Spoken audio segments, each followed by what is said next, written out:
नमस्कार फ्रेंड्स, मैं आशीष झा आज आपके साथ में एक बहुत ही स्पेशल एपिसोड लेकर के आया हूं।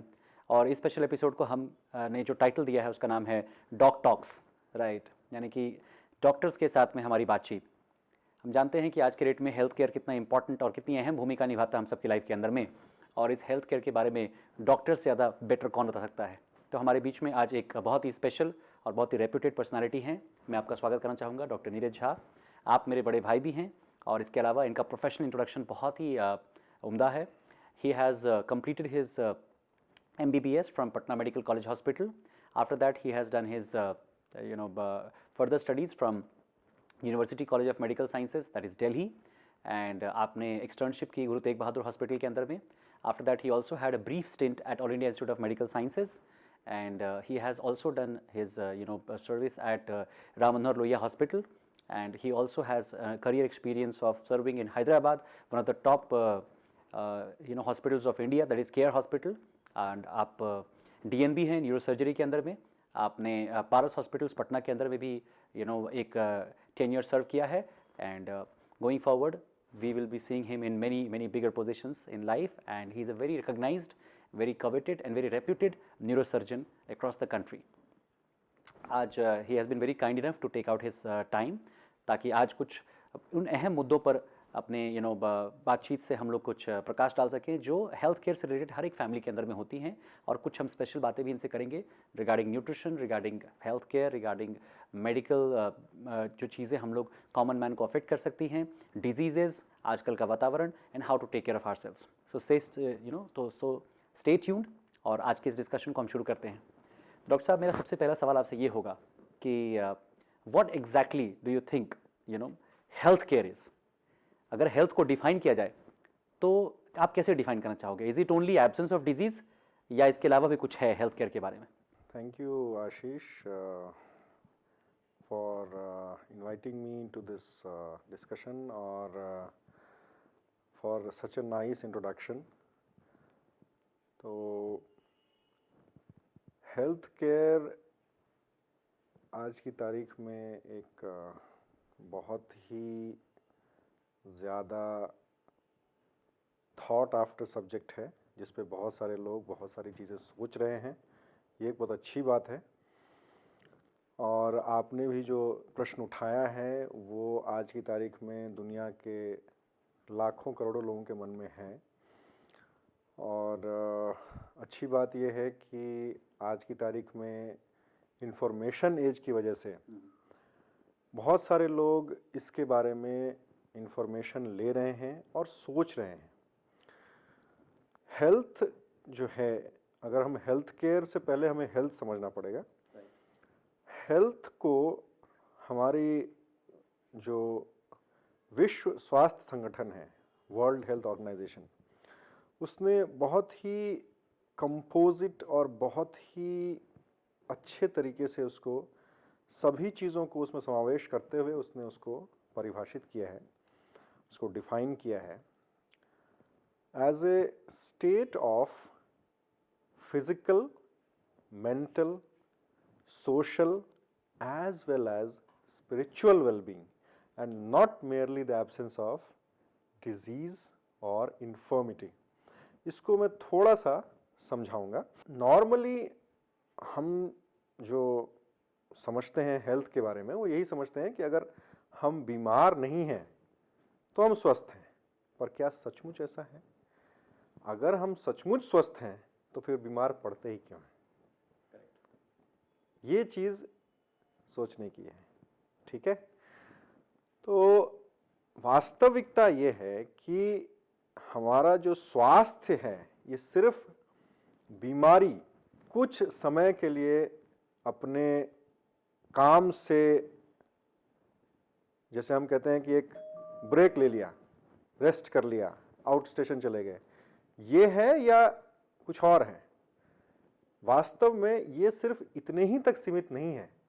बीमार पड़ जाना या काम रोकना ये चीज़ तब हो जाता है जब हमारा स्वास्थ्य एक बहुत ही निम्न स्तर पे चला जाता है, जब हमारा स्वास्थ्य बहुत ही लो लेवल पे चला गया, जहाँ की हमारे शरीर में वो क्षमता जो है, हमारे शरीर में बहुत क्षमता है बीमारी को रोकने के लिए, बीमारी से लड़ने के लिए। लेकिन जब वो क्षमता अपने बिल्कुल निम्न स्तर पर चली जाती है तब हम बीमार पड़ते हैं।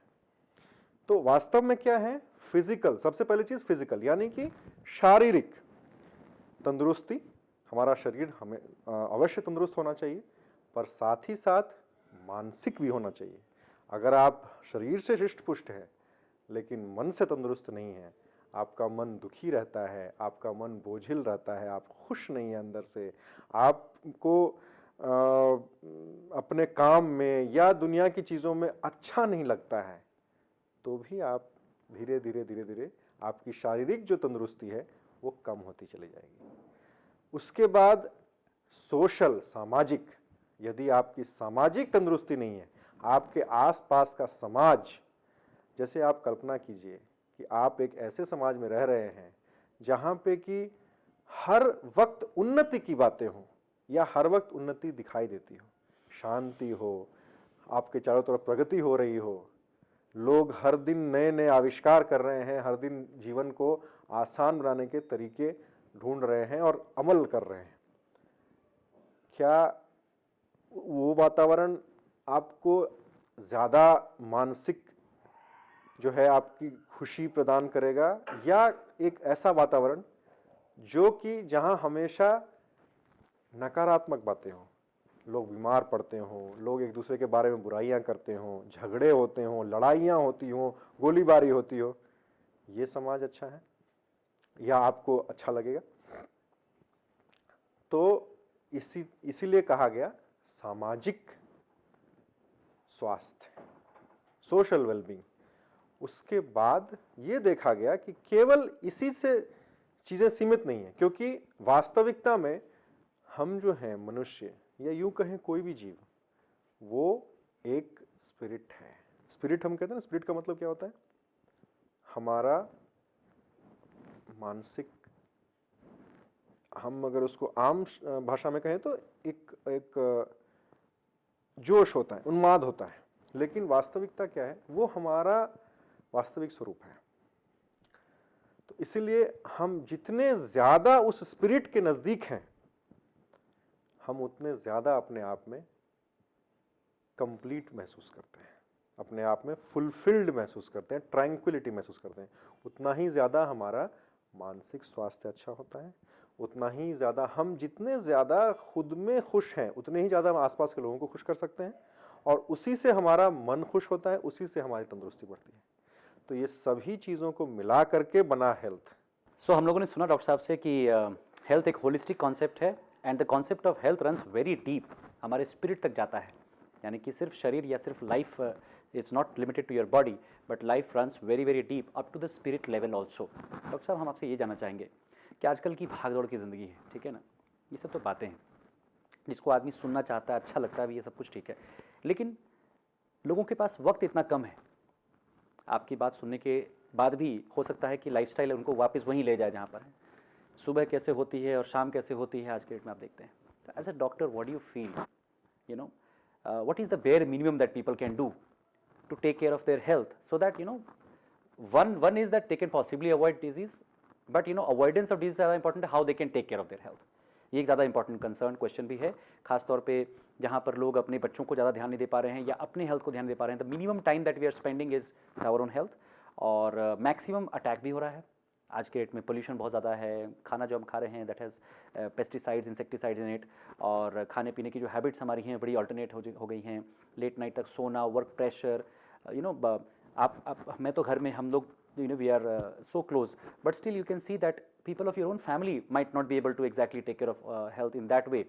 So as a doctor, what is the practical advice that you would like to give to people on a general basis first of all? उसके बाद फिर हम थोड़ा सा और इसके बारे में डिटेल में बात करेंगे। बहुत ही अच्छा प्रश्न आपने डाला है आशीष। दरअसल ये आज की तारीख में खास करके युवा पीढ़ी और जो लोग कामकाजी हैं उनके लिए एक बहुत ही बड़ा ज्वलंत सवाल है, बहुत बड़ा बर्निंग क्वेश्चन है कि कैसे अपने हेल्थ को मेंटेन रखा जाए आजकल की भाग दौड़ की ज़िंदगी में। क्योंकि देखिए, ज़िंदगी तो चलाना भी है, काम भी करना है, घर चलाना है, बच्चों को बड़ा करना है, पालना है, उसके बाद समाज में भी एक योगदान होता है हर व्यक्ति का, तो वो करते ही रहना है।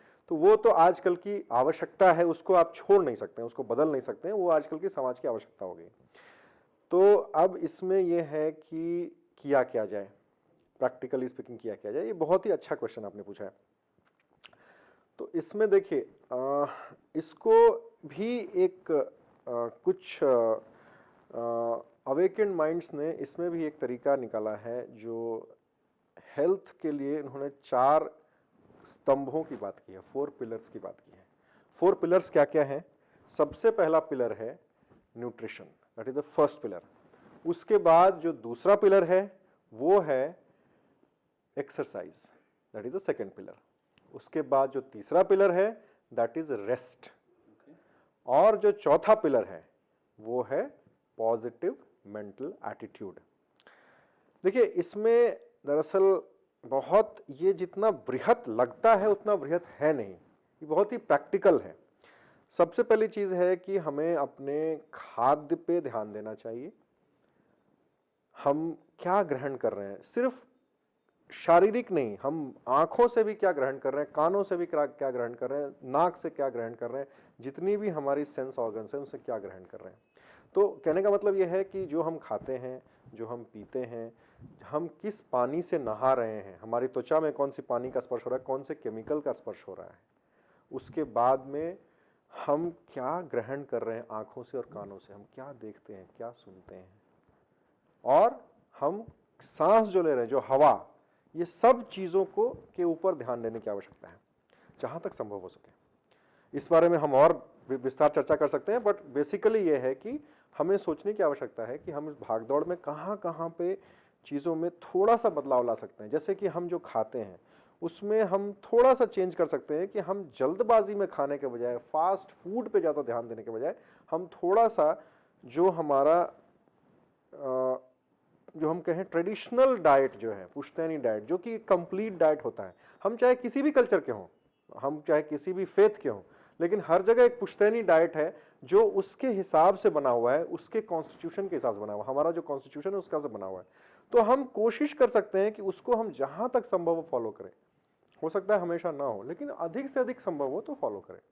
उसके बाद जो हम बातें करते हैं, जो हम बातें सुनते हैं, अगर कहीं नेगेटिव बातें हो रही हैं, कहीं पे कुछ झगड़े की बात हो रही है, कहीं पे कुछ गलत चीजें हो रही है, गलत चीजें दिखाई जा रही है टेलीविजन पे हमारे सामने, उस चीज को हम ना देखें, जिससे हमारा मेंटल हेल्थ जो है वो अफेक्ट ना हो ज्यादा। तो वो चीज जो है ना, वो एक विशियस साइकिल बनता है। हम जो देखेंगे वही चीज सुनना चाहेंगे, वही चीज चर्चा करेंगे, और एक साइकिल बनता जाता है। इस चीज को हम कम से कम करने की कोशिश करें। किसी के बारे में हम बुरा ना बोलें, किसी के बारे में, ये सारी चीजें दरअसल हमारे को खुद को अफेक्ट करती हैं। ये आप किसी के बारे में बुरा बोलना या नहीं बोलना, इसमें जितना दूसरे को हम डैमेज करते हैं उससे ज्यादा हम खुद को डैमेज करते हैं। इस बात को भी ध्यान दें। उसके बाद जो हम पानी ले रहे हैं, हवा ले रहे हैं, उसमें कोशिश करें कि हम अधिक से अधिक प्रदूषण को कम करने की कोशिश करें। जो हमारे आसपास की चीजें हैं उसमें प्रदूषण कम करें, और प्रदूषित चीजों से अपने आप को दूर रखें। पानी साफ इस्तेमाल करें, और हवा को भी साफ करने के लिए कोशिश करें। आजकल बहुत सारे हम प्यूरिफायर्स भी हैं, तो ये सब चीजें हैं। बट जहां तक संभव होगा, मैं ये नहीं कह रहा हूं कि हर चीज एक ही दिन में हो जाएगी या हर चीज सबके लिए संभव है, पर कोशिश होनी चाहिए, एक कॉन्शियस एफर्ट होना चाहिए चीजों को जहां तक हो सके करने की। ये हो गया, हमने न्यूट्रिशन की बात की। फिर एक्सरसाइज। एक्सरसाइज, हमारा शरीर जो है मेहनत के लिए बना हुआ है, लेकिन आज की तारीख में क्या होता है कि हम मेहनत नहीं कर पाते हैं। हम ज्यादातर स्थूल तरीके से एक जगह बैठ के काम ज्यादा करते हैं, जिसकी वजह से आज की तारीख में लाइफस्टाइल डिजीजेस की संख्या बहुत बढ़ गई है। Diabetes, heart disease, blood pressure, cancer की संख्या, कैंसर के मरीजों की संख्या इतनी बढ़ती जा रही है कि आप देख सकते हैं कितने कैंसर हॉस्पिटल्स खुलते जा रहे हैं, क्योंकि ये एक ज्वलंत मुद्दा हो गया है। कैंसर का मतलब it's a very hot topic. Osteoporosis, ladies health problems बहुत हो गया, मेंटल हेल्थ प्रॉब्लम्स बहुत ज्यादा हो गया। तो इसलिए क्योंकि एक्सरसाइज की कमी हो गई है हमारे में। तो एक्सरसाइज भी जो WHO रेकमेंड करता है, ऐसा नहीं है कि आप हर रोज घंटों घंटा जिम में बिताएं, ये भी कोई जरूरी नहीं है। आप जितना कर सके अच्छा है, लेकिन ओवरडू भी नहीं करना चाहिए। आप 20 मिनट 4 दिन हफ्ते में अगर कर पाते हैं, सिंपल एक्सरसाइजेस, जैसे कि लाइट जॉग, ब्रिस्क वॉकिंग, ये भी काफ़ी है। अगर आप कर पाते हैं इट इज़ वेरी गुड। उसके बाद एडिक्वेट रेस्ट। 24 घंटे काम नहीं कर सकते आपका शरीर। 24 घंटे अगर आप किसी एक मशीन को भी आप ऑन रखते हैं, आपके लैपटॉप को भी ऑन रखते हैं, तो वो भी गर्म हो जाता है। उसमें भी जो है धीरे धीरे वो उसको, उसे भी आराम की ज़रूरत होती है, उसे भी आपको बंद करना पड़ता है। कोई भी मशीन, आपका शरीर सबसे ज़्यादा एफिशिएंट मशीन है, लेकिन उसको भी आप ओवर टेस्ट ना करें। तो एडिक्वेट रेस्ट, नींद ज़रूरी है। कम से कम 6 से 8 घंटे की नींद देने की कोशिश करनी चाहिए, और वो भी एक बायोलॉजिकल क्लॉक है। आप ये सोचेंगे कि हम रात की नींद दिन में पूरी कर लेंगे, तो ऐसा हर वक्त नहीं संभव होगा। हो सकता है कभी कभी हो जाए, अधिकांश प्रोफेशंस में लोग कोशिश करते हैं ऐसा, लेकिन ये बायोलॉजिकल क्लॉक से आप खिलवाड़ कर रहे हैं। आपके अंदर हार्मोन्स होते हैं जो उसकी वजह से उसका बैलेंस ऑल्टर होता है, जिसकी वजह से आप में इम्यूनिटी कम होती है और डिजीज का बढ़ता है इंसिडेंस आपके बॉडी में। तो आप कोशिश करें बायोलॉजिकल क्लॉक को मेंटेन करने की, और 6 to 8 hours of sleep is very very necessary for an optimum health. And last but not the least is a positive mental attitude. हमेशा किसी भी परिस्थिति में अपने आप को दृढ़ रखें, चाहे कुछ भी हो जाए हम इससे बाहर जरूर निकलेंगे, और हमेशा पॉजिटिव रहें। ये चीज़ बहुत मैटर करती है। लोगों ने कैंसर को भी बीट किया है because of their attitude. Okay, बहुत बहुत धन्यवाद डॉक्टर साहब आपका कि आपने बहुत इंपॉर्टेंट मुद्दे पर भी हमें एनलाइटन किया, दैट इज़ कि 4 पिलर्स ऑफ हेल्थ आपने बताया हमें। आज के डेट में मैक्सिमम लोग तो डिप्रेशन का शिकार हो रहे हैं, मैक्सिमम लोगों को एंग्जाइटी हो रही है, स्ट्रेस हो रहा है, फियर है, बहुत सारे कारण हैं उसके। मैं खुद कॉर्पोरेट में जॉब किया है, many times I have gone through this kind of increase stress levels, और उस टाइम पर मुझे फील होता था कि मेरी शरीर जल्दी फटीग हो रही है या तरह तरह की प्रॉब्लम्स ज़्यादा लेवल पर डेवलप हो जा रही हैं, वो एग्रेवेट होता है। तो ये सब चीज़ें एक इंपॉर्टेंट फैक्टर होती हैं, हमें से बहुत सारे लोगों को इनके बारे में जानकारी नहीं होती है। So thank you so much कि आप हमें एनलाइटन कर रहे हैं। डॉक्टर साहब, जैसा कि मुझे फील होता है कि ठीक है, रेस्ट हमारे कंट्रोल में है, पॉजिटिव मेंटल एटीट्यूड भी अगर हम चाहें तो प्रैक्टिस कर सकते हैं, और अगर देखा जाए तो एक्सरसाइज करने के लिए भी हम it is these 3 factors are more or less in the control, that with bringing a small amount of slight change in our lifestyle we can get these things in control. लेकिन food का क्या किया जाए? खाने पीने को लेकर के तो कंट्रोल से ही हमारे बाहर हो चुका है, क्योंकि मेरा एक्सपीरियंस फूड इंडस्ट्री में रह चुका है। तो जहाँ से फूड उगाने से लेकर के हमारे किचन तक आने के बीच में इतना लंबा चौड़ा प्रोसेस है कि हमारे कंट्रोल में नहीं होता है। प्लस आज के डेट में हमारे प्लेट पर जो व्यंजनों की संख्या है वो घटती जा रही है, ठीक है। एंड रेस्टोरेंट्स बहुत खुल गए हैं, ईटिंग जॉइंट्स बहुत सारे हो गए हैं, eating has become a fashion, but probably nutrition is very misunderstood. Okay, तो मैं चाहता हूँ थोड़ा सा आप इस फूड के साइकिल को कैसे सॉल्व किया जाए, इस क्राइसिस को कैसे सॉल्व किया जाए, न्यूट्रिशन क्राइसिस जो मुझे लगता है फील होता है कि we are all facing, whether it is a rich person or poor person does not matter. Actually nutrition value जो हमारे फूड में है वो उतनी नहीं मिल पा रही है। तो how the medical community wants to educate the people by and large about this particular problem? another very good question Ashish. And आपने एक ऐसा इशू उठाया है जो कि आज से पहले मुझे लगता है कभी रेलिवेंट नहीं रहा है, इतना रेलिवेंट नहीं रहा है। देखिए, एक समय था जब दुनिया में मैल न्यूट्रिशन का प्रेवलेंस था, आज भी है, कुछ रीजन्स में है, पर इतनी साइंटिफिक प्रोग्रेस, इकोनॉमिक प्रोग्रेस की वजह से वो ज़माना था कि लोगों को खाने के लिए मिलता नहीं था, तो उसकी वजह से न्यूट्रिशन का अभाव था, मैल न्यूट्रिशन था। आज इतनी साइंटिफिक तरक्की हो चुकी है, इकोनॉमिक प्रोग्रेस हो चुकी है, तो आज ओवर न्यूट्रिशन है, लेकिन फिर भी पुअर न्यूट्रिशन है, क्योंकि प्रैक्टिसेस बदल जाती हैं। पहले जो हमारा ट्रेडिशनल ईटिंग सिस्टम था, कुकिंग सिस्टम था, वो हमारे शरीर के अनुरूप होता था।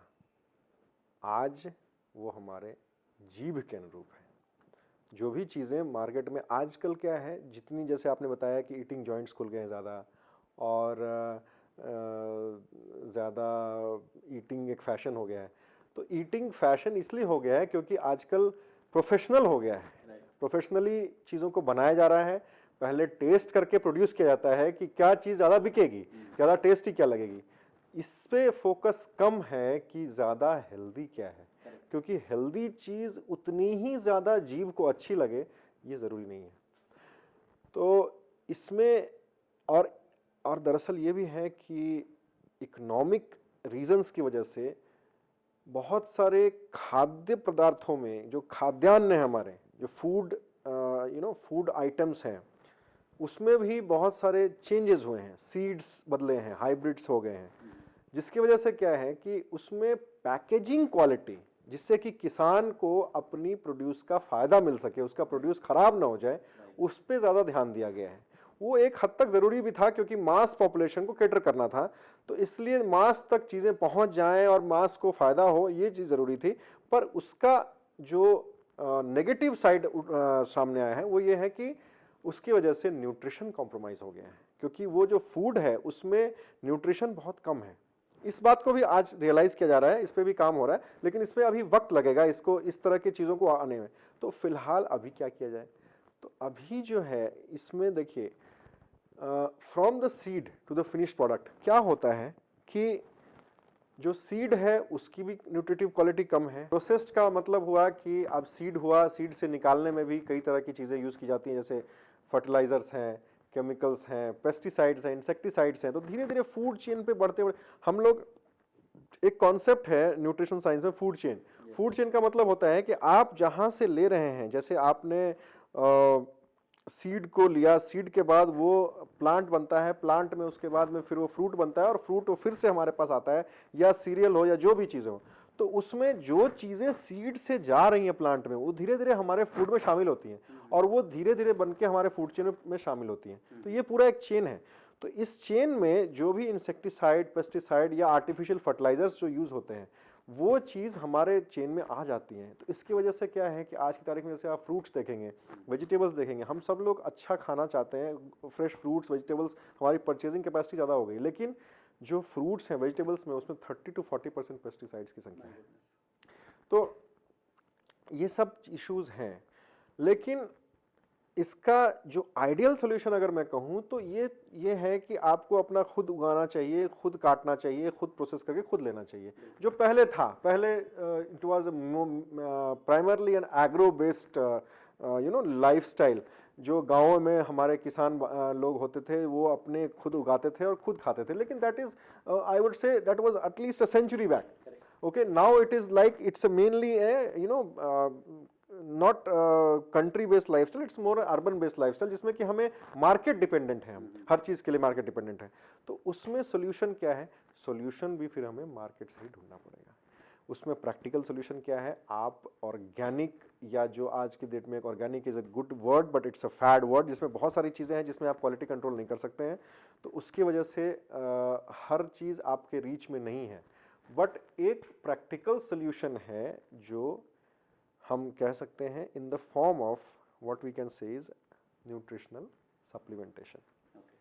तो जो चीज़ें, मैं ये नहीं कह रहा हूँ कि आप आज की तारीख में जो फूड ले रहे हैं उसको लेना बंद कर दें, क्योंकि वो अल्टरनेटिव नहीं है। आपको फूड तो लेना ही पड़ेगा, क्योंकि आपकी रोज़मर्रा की जो रिक्वायरमेंट है उसको फुलफ़िल करना, एनर्जी रिक्वायरमेंट्स, खासकर प्रोटीन रिक्वायरमेंट्स, ये सब चीज़ें फुलफ़िल करने में अभी जो हम फूड ले रहे हैं उसका इम्पॉर्टेंट रोल है। पर उसमें जो माइक्रो न्यूट्रिएंट्स हैं, खासकर हमारा जो फूड है उसमें अलग अलग तरह के पदार्थ हैं, जिसमें कुछ मैक्रो न्यूट्रिएंट्स होते हैं, कुछ माइक्रो न्यूट्रिएंट्स होते हैं। तो खासकर माइक्रो न्यूट्रिएंट्स यानी कि विटामिन, मिनरल्स, जो हमें बहुत छोटे मात्रा में चाहिए, वो चीज़ खासकर जो है उसकी कमी होती है, जिसको कि हमें सप्लीमेंट करना चाहिए। वो अगर हम कर सकें तो ये एक हमारा जो न्यूट्रिशन गैप है, जो धीरे धीरे जब हम पैदा होते हैं तब से लेकर के हमारे 50-60 साल की उम्र होने तक बहुत बड़ा गैप हो जाता है, उसको ये फुलफिल कर सकता है। फूड सप्लीमेंट्स की जो आपने बात की डॉक्टर साहब, ये बहुत ही प्रैक्टिकल सॉल्यूशन मुझे भी लगा, राइट। और इनफैक्ट मैं खुद एक फूड सप्लीमेंट्स का यूज़र हूँ, लेकिन कुछ क्वेश्चंस मेरे माइंड में जो आते हैं, बिकॉज एक सेंसिटिव टॉपिक है और एक बहुत ही क्रूशियल टॉपिक है।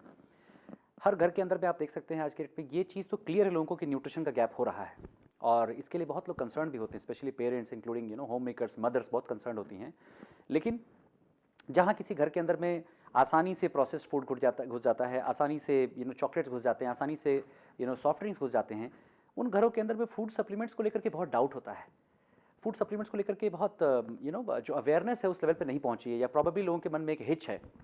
क्या इसके पीछे रीज़न मार्केटिंग हो सकती है, या इसके पीछे रीज़न है दैट एक पैराडाइम शिफ्ट अभी तक लोगों के माइंडसेट में नहीं हुआ, या प्रॉब्लली जब हम डॉक्टर्स के पास जाते हैं तो हम सिर्फ दवाएं लेकर के चले आते हैं एंड बीमार होकर के ठीक होते हैं, ठीक होने के बाद फिर उसके बाद दोबारा we probably start waiting to get sick. तो as a doctor, how do you link this food supplement, food and health care together? एक किसी फैमिली के अंदर में what role and to what extent food supplements can be penetrated and how people should make their choices?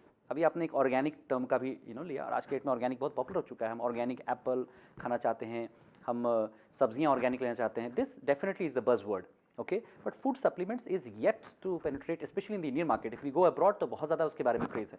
मतलब pharmacy अगर हम जाते हैं तो मतलब 50% से ज़्यादा आइल्स फूड सप्लीमेंट से भरी होती हैं। Okay, different brands, different kind of production process. But India के अंदर में फूड सप्लीमेंट को लेकर के वो अवेयरनेस नहीं है जो मेडिसिन को लेकर के हो गया है।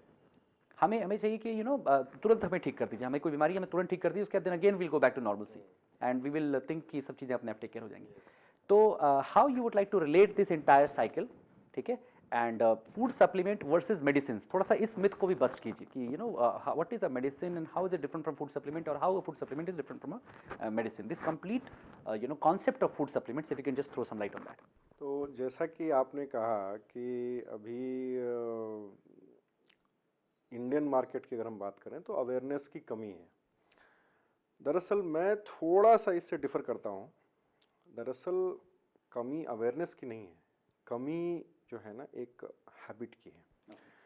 अभी क्या है, पहले हमारा जो सिविलाइजेशन है, हम अगर ये कहें इंडियन सिविलाइजेशन, तो इंडियन सिविलाइजेशन पहले बहुत ही one of the progressive and healthy civilizations में आता था, और उसमें हेल्थ केयर बेंचमार्क्स बहुत अच्छे थे। But over a period of time, because of different kinds of reasons, famine and all those things, धीरे धीरे हमारी जो हेल्थ इंडिसेस हैं उसमें काफ़ी कमी आई।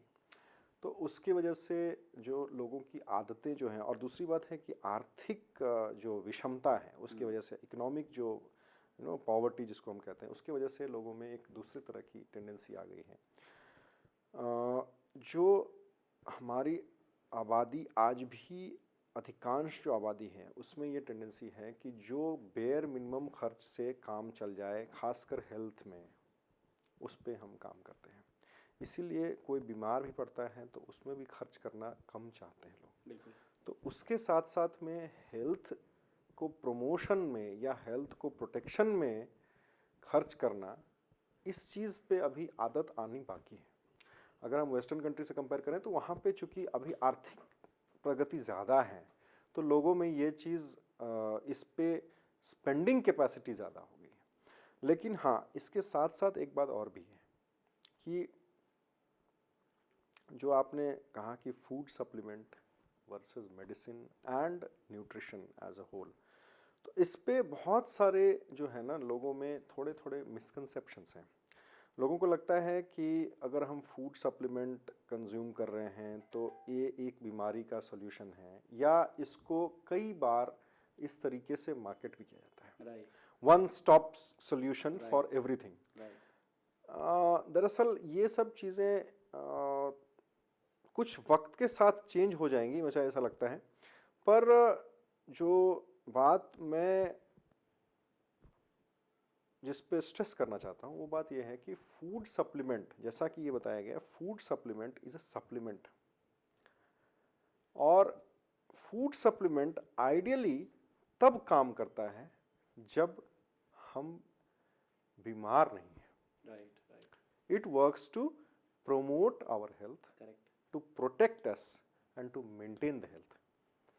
लेकिन अधिकांश लोग जो आज भी यूं कहें कि हमारे देश में कंज्यूम करते हैं सप्लीमेंट्स, वो तब करते हैं जब वो बीमार होते हैं। ऐसा नहीं है कि फूड सप्लीमेंट तब काम नहीं करते हैं, लेकिन जब बीमार हैं तो आपका शरीर, जैसा कि मैंने पहले बताया, कि बहुत ही निम्न स्तर पे है अपने स्वास्थ्य के, तो ऑब्वियसली उसका जो एफिकेसी होगी वो उतनी ज़्यादा नहीं होगी। तो इसलिए फिर उससे हम अनरियलिस्टिक एक्सपेक्टेशंस ना करें कि भाई हमें बहुत, तो उस वक्त अनरियलिस्टिक एक्सपेक्टेशंस होती हैं और फिर रिजल्ट्स नहीं मिलने पे लोग डिस्करेज होते हैं। इस वजह से अभी भी जो हैबिट्स हैं वो नहीं चेंज हो रही हैं। लेकिन हाँ, at the same time organic पे लोगों का झुकाव ज़रूर बढ़ा है। तो इसका मतलब ये नहीं है कि लोगों में अवेयरनेस नहीं आ रही है, आ रही है अवेयरनेस, पर एज अ सप्लीमेंट पे इन्वेस्ट करना ये ज़रूरी है। ये थोड़ा एक फ्यूचरिस्टिक थॉट है कि अगर हम सप्लीमेंट पे इन्वेस्ट करें तो हमें आगे जा करके अपने डिजीज पे इन्वेस्टमेंट कम करना पड़ेगा। ये थोड़ा सा अभी आने में समय लगेगा। दूसरी बात ये है कि medicines and supplements they will always coexist, it is they are not antagonistic to each other. ये कॉन्सेप्ट है, जैसे बहुत सारे मेडिकल फ्रेटर्निटी के भी लोग हैं जिनमें ये कॉन्सेप्ट है कि मेडिसिन्स एंड ये थोड़ा सा दे आर एंटागोनिस्टिक। जैसे कुछ तो हमारी मेडिकल फ्रेटर्निटी से मेरा मतलब है not only allopathy, all the systems, कुछ तो उसमें एंटागोनिस्टिक मानते हैं, ये ओवरडोज हो जाएगा, ऐसे हो जाएगा। ऐसा मुझे नहीं लगता है। मुझे ऐसा लगता है कि इसमें दे आर कॉम्प्लीमेंट्री। मेडिसिन्स जो हैं वो हमारे इस ज़रूरत के लिए हैं कि जब हमारा शरीर बीमार है तो उसको बीमारी से ख़त्म करने के लिए, और जब हम बीमारी से रिकवर कर जाते हैं तो उस स्वास्थ्य को और आगे बढ़ाने के लिए सप्लीमेंट्स हैं।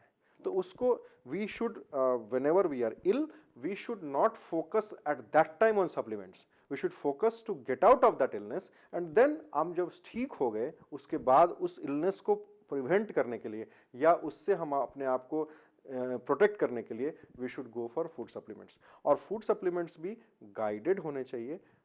ब्लाइंडली किसी मार्केटिंग एड के इसमें जाकर के अगर हम चूज करते हैं तो ये चांसेस हैं कि हम कई बार, जैसे कि कई बार मार्केटिंग एड्स की वजह से होता है कि हम हो सकता है कि सही चीज़ का चुनाव ना कर पाएँ, और उस केस में फिर जो है फेथ जो है वो थोड़ा सा डैमेज होता है। फिर उसके वजह से थोड़ा सा वक्त लगता है लोगों को फेथ बिल्डअप करने में।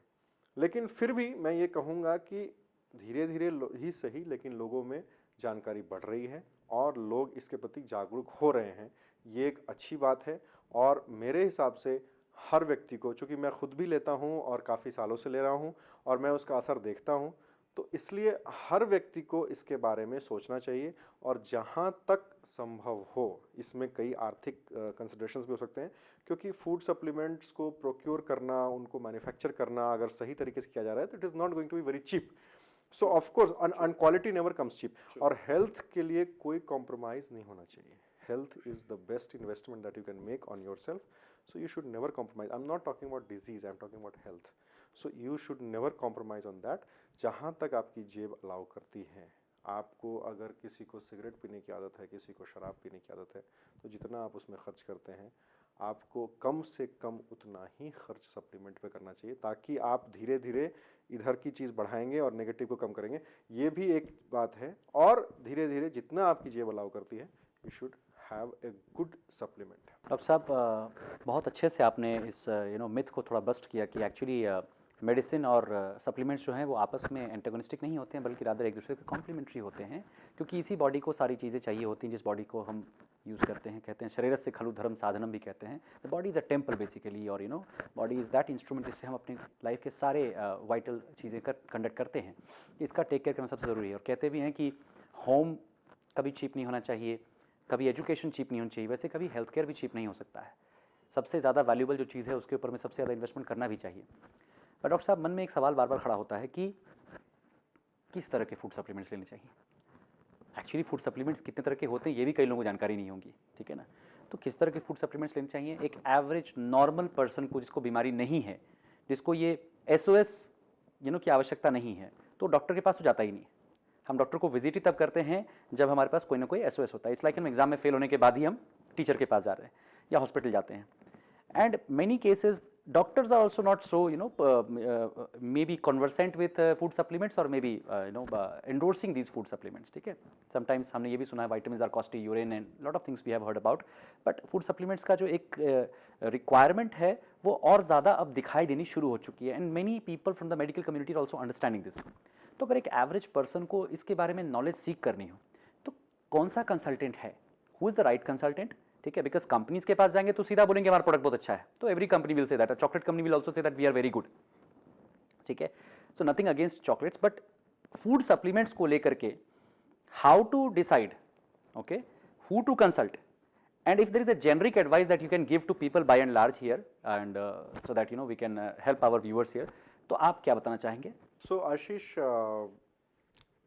फूड सप्लीमेंट्स पे जहाँ तक बात है, ये जो हम अगर मेडिकल कम्युनिटी की बात करें तो मेडिकल कम्युनिटी में पहले एक ट्रेनिंग बायस था, मतलब जिसमें ये था कि जो हमारे वाइटामिन्स हैं वो फूड से हमें मिल जाते हैं and we don't need to supplement. But आज की तारीख में मैं नहीं मानता हूँ कि ऐसा है। Most of our medical fraternity friends, whether they are belonging to any discipline of medicine, whether allopathy or homeopathy or any other pathies, they are all aware of the importance of food supplements, and somehow or the other they are into a process of prescribing them and endorsing them. Now अब ये है कि आप किससे consult करें और क्या procure करें। इसमें देखिए ये है कि आज भी जो आपका बेस्ट फ्रेंड है वो आपका कम्युनिटी डॉक्टर ही है, जो आप जिसके पास भी जाके ट्रस्ट करते हैं। क्योंकि देखिए डॉक्टर ना सिर्फ आपका अगर हम कम्युनिटी डॉक्टर की बात करें, जो कम्युनिटी हेल्थ प्रोवाइडर होता है, of course that person should be properly trend. ऐसा नहीं कि हर कोई यहाँ पे बहुत सारे लोग डॉक्टर बन जाते हैं, बट ऐसा नहीं है। That should properly train, properly qualified person जो कम्युनिटी हेल्थ प्रोवाइडर है वहाँ पे, चाहे वो एक एलोपैथिक प्रैक्टिशनर है या होम्योपैथिक प्रैक्टिशनर है, जो भी प्रैक्टिशनर है, Ayush practitioner, what ever, they should be properly train and properly qualified. वो आपके साथ में अगर आपका पुराना काफ़ी दिन तक रिलेशनशिप है तो वो आपकी ओवरऑल प्रोफाइल जानता है। कई बार लोगों की फैमिली हिस्ट्री पता होती है, तो वो आज भी आपका बेस्ट गाइड है। लेकिन अगर हम इन जनरल जैसे शहरों में बात करें, शहरों में कई बार ये पर्सनल रिलेशनशिप ये गांव में तो डेवलप करती है, जो आपका कम्युनिटी हेल्थ प्रोवाइडर है या जो गांव का डॉक्टर है, उसमें कई बार लोग बहुत सारी समस्याएं लेकर उसके पास जाते हैं और वो धीरे धीरे एक दोस्ती बन जाती है, बाद में एक रिलेशनशिप लाइफ लॉन्ग बन जाती है, तो he is a well wisher. But शहर में जैसा कि हमने डिस्कस किया, भागदौड़ की जिंदगी, इसलिए हमेशा आपका आपके हेल्थ प्रोवाइडर के साथ रिलेशनशिप नहीं होता है, तो आप रैंडमली जाते हैं या आप किसी तरह से चूज करके जाते हैं लोगों के पास। फिर भी आप जब भी अगर कंसल्ट करना चाहते हैं तो न्यूट्रिशनिस्ट हैं, प्रोफेशनल्स हैं, nutritionist are there, dietitians are there और doctors are there, so they can provide you with a good advice. अब ये हो सकता है कि डिफरेंट ब्रांड्स पे वो चले जाए, that is personal preferences actually, but then there are certain brands which are there, जो कि आप आज की तारीख में इंटरनेट है और बहुत सारे रिसोर्सेज हैं जिसमें आप इंफॉर्मेशन ले सकते हैं। बट इन जनरल आप अगर एक नॉर्मल आदमी को लेना हो तो they can go for simple, because supplements में भी बहुत सारे कैटेगरीज हैं। There are foundation supplements what we call, जो कि आपको बेसिक फाउंडेशन देते हैं। फिर उसके बाद एसेंशियल सप्लीमेंट्स है जो लाइफ के डिफरेंट स्टेजेस में, जैसे प्रेगनेंसी हो गई, मीनोपॉज हो गया, या किसी को बोन की प्रॉब्लम है तो उसमें ज़रूरत होती है। मेंस हेल्थ, वुमेन्स हेल्थ के लिए अलग अलग सप्लीमेंट्स हैं। And there are certain speciality जिसमें कि पर्टिकुलर डिजीज स्टेट्स के लिए भी सप्लीमेंट्स हैं, ठीक है। तो इसलिए वो सप्लीमेंट्स डिफरेंट डिफरेंट चूज कर सकते हैं, जिसमें कि आपको आपका health provider will guide you, और else there are several good like companies which are providing, the leading market companies which are providing with information, and then there are leading market leaders in which they are giving some genuine market leaders also, तो उसमें आपको वो भी information मिल सकती है। But in general अगर आप मुझसे पूछें एक कोई सप्लीमेंट, तो you can take a multivitamin multi mineral supplement which will take care of most of your daily needs. Okay, so and there are several brands, but some of them are really good. Right, so हम लोगों ने सुना कि बहुत सारे अच्छे अच्छे brands इस मार्केट में अवेलेबल हैं, लेकिन इसके बारे में जो बेस्ट एडवाइस दे सकते हैं वो आपके जो कम्युनिटी डॉक्टर हैं वो दे सकते हैं। इसके अलावा इंटरनेट एक बहुत अच्छा सोर्स है, और आप हमसे भी कनेक्ट कर सकते हैं। फूड सप्लीमेंट एक राइट चॉइस है आज के डेट में, provided you want to have active lifestyle, provided you want to have a completely fit lifestyle. Obviously other pillars are also very important, और हम और एपिसोड्स में आते रहेंगे आपसे बात करने के लिए। डॉक्टर साहब के साथ में आज का हमारा टाइम यहीं पर समाप्त होता है, and we basically have started this episode to bring the mission of making India healthy here. हमारे मिशन का नाम मिशन हेल्दी इंडिया है, बिकॉज हम लोग जो कुछ भी करना चाहते हैं लाइफ में, जो कुछ भी अचीव करना चाहते हैं, उसकी शुरुआत कहीं ना कहीं हेल्थ से ही होती है। कहते हैं ना, हेल्थ इज़ वेल्थ। और we are very thankful to doctor साहब for making this to our studio today, and we will keep having more episodes about doc talks, और हम डिफरेंट डिफरेंट डिजीज़ेज़ के बारे में, डिफरेंट सिचुएशंस के बारे में डिस्कस करेंगे। We will also have your questions, और हम चाहते हैं कि आप लोग अपने क्वेश्चंस भी फॉरवर्ड करें, and you can always connect with us. आप इनबॉक्स में जाकर के चेक कर सकते हैं, आप हमें मैसेज कर सकते हैं, and we'll have mister doctor Neeraj Jha coming over in future episodes detail में हम जाएंगे, जैसे आज हमने मल्टीविटामिन की बात की, हम उसके बारे में बात करेंगे, हम डिटेल में जाएंगे चीज़ों के और एक एक चीज़ को बेसिकली डाइसेक्ट करके देखेंगे कि आखिर ये जो लाइफ है वो कितना ज़्यादा डीप है, इसकी स्टडी कितनी अच्छी है और हम लोग कितनी सारी चीज़ें जो जानकारी ले सकते हैं फ्रॉम हैंड्स ऑन, कहते हैं right from the horses mouth. All right, stay tuned for the next episode. Thank you very much. Doc Talks, keep posted for that.